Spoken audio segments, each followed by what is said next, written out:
राष्ट्रवादीचा आज 25वा वर्धापन दिन आहे। त्यानिमित्त राष्ट्रवादी एसपी कडून अहमदनगरच्या न्यू आर्ट्स कॉलेजच्या मैदानावर भव्य कार्यक्रमाचं आयोजन करण्यात आलंय। तर शरद पवारांचा सर्वच वरिष्ठ नेते यासाठी उपस्थित असतील। दरम्यान अजित पवारांच्या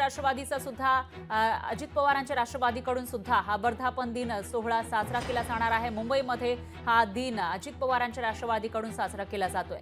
मुंबईतल्या षण्मुखानंद सभागृहात हा सोहळा पार पडतोय। राष्ट्रवादी शरदचंद्र पवारांच्या 25व्या रौप्य महोत्सव तसंच वर्धापन दिन आज अहमदनगर येथे पार पडत आहे। यासाठी अहमदनगरच्या न्यू आर्ट्स अँड कॉमर्स साइडच्या ग्राउंडवर असं भव्य असं स्टेज देखील उभारण्यात आले आहे। त्याचबरोबर साधारणतः 10 ते 15 हजार अशी आसन व्यवस्था देखील करण्यात आलेली आहे। यासाठी या मेळाव्यासाठी राज्यभरातून जे राष्ट्रवादीचे कार्यकर्ते पदाधिकारी आहेत ते उपस्थित राहणार आहे। त्याचबरोबर राष्ट्रवादीचे जे नवनिर्वाचित खासदार आहेत त्यांचा देखील यावेळी सन्मान केला जाणार आहे।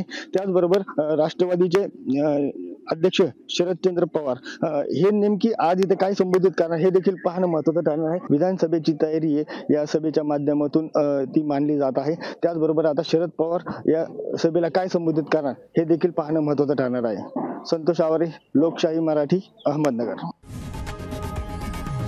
लोकशाही मराठी ऐका, पहा, जागरूक रहा।